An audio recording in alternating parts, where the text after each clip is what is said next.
अष्टावक्र की यह कहानी हमें अभिमान से दूर रहने की सीख देती है। साथ ही हमें सिखाती है कि भले किसी ने हमारे साथ कितना भी बुरा व्यवहार किया हो, पर हमारी सच्ची जीत उसे क्षमा करने में है, ना कि उसे दंड देने में। अष्टावक्र की माता का नाम सुजाता था। उनके पिता कहोड़ वेद पाठी और प्रकांड पंडित थे तथा उद्दालक ऋषि के शिष्य और दामाद थे। राज्य में उनसे कोई शास्त्रार्थ में जीत नहीं सकता था। अष्टावक्र जब गर्भ में थे तब रोज़ उनके पिता से वेद सुनते थे। एक दिन उनसे रहा न गया और गर्भ से ही कह बैठे, रुको, यह सब बकवास है। शास्त्रों में ज्ञान कहाँ? ज्ञान तो स्वयं के भीतर है। सत्य शास्त्रों में नहीं, स्वयं में है।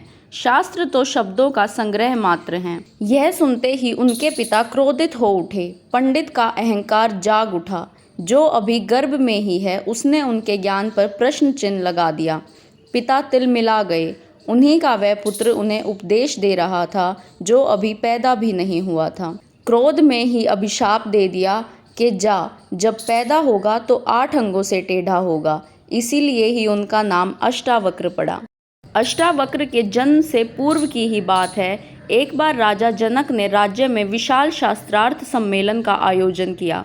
सारे देश के प्रकांड पंडितों को निमंत्रण दिया गया।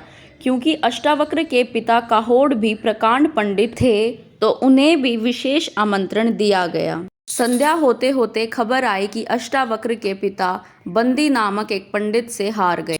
हार हो जाने के फलस्वरूप उन्हें जल में डुबो दिया गया। इस घटना के बाद अष्टावक्र का जन्म हुआ। पिता के न होने के कारण वह अपने नाना उद्दालक को अपना पिता और अपने मामा श्वेतकेतु को अपना भाई समझता था। एक दिन जब वह उद्दालक की गोद में बैठा था तो श्वेतकेतु ने उसे अपने पिता की गोद से खींचते हुए कहा कि हट जा तू यहाँ से, यह तो मेरे पिता की गोद है। अष्टावक्र को यह बात अच्छी नहीं लगी और उन्होंने तत्काल अपनी माता के पास आकर अपने पिता के विषय में पूछताछ की। माता ने अष्टावक्र को सारी बातें सच सच बता दी। अपनी माता की बातें सुनने के पश्चात अष्टावक्र अपने मामा श्वेतकेतु के साथ बंदी से शास्त्रार्थ करने के लिए राजा जनक के यज्ञशाला में पहुँचे। वहाँ द्वारपालों ने उन्हें रोकते हुए कहा कि यज्ञशाला में बच्चों को जाने की आज्ञा नहीं है। इस पर अष्टावक्र बोले कि अरे द्वारपाल, केवल बाल श्वेत हो जाने या अवस्था अधिक हो जाने से कोई बड़ा व्यक्ति नहीं बन जाता। जिसे वेदों का ज्ञान हो और जो बुद्धि में तेज हो, वही वास्तव में बड़ा होता है। इतना कहकर वह राजा जनक की सभा में जा पहुँचे और बंदी को शास्त्रार्थ के लिए ललकारा। आचार्य बंदी और अष्टावक्र में शास्त्रार्थ शुरू हो जाता है और आचार्य बंदी अष्टावक्र से हार जाते हैं। तब आचार्य बंदी कहते हैं कि हे महाराज, मैं अपनी पराजय स्वीकार करता हूँ और जल समाधि लेने के लिए तैयार हूँ। तब अष्टावक्र कहते हैं कि आचार्य, मैं आपको जल समाधि देने नहीं आया हूँ।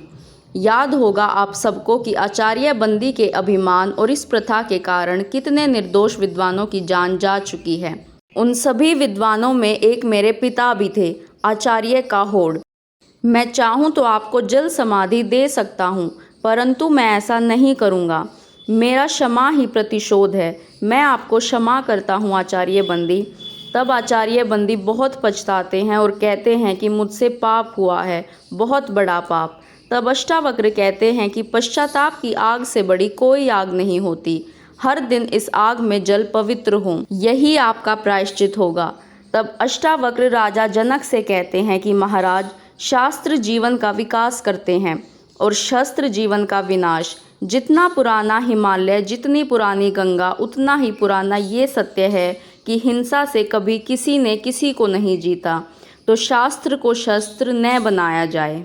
तब राजा जनक की सभा में उपस्थित सभी जन उठकर अष्टावक्र को प्रणाम करते हैं।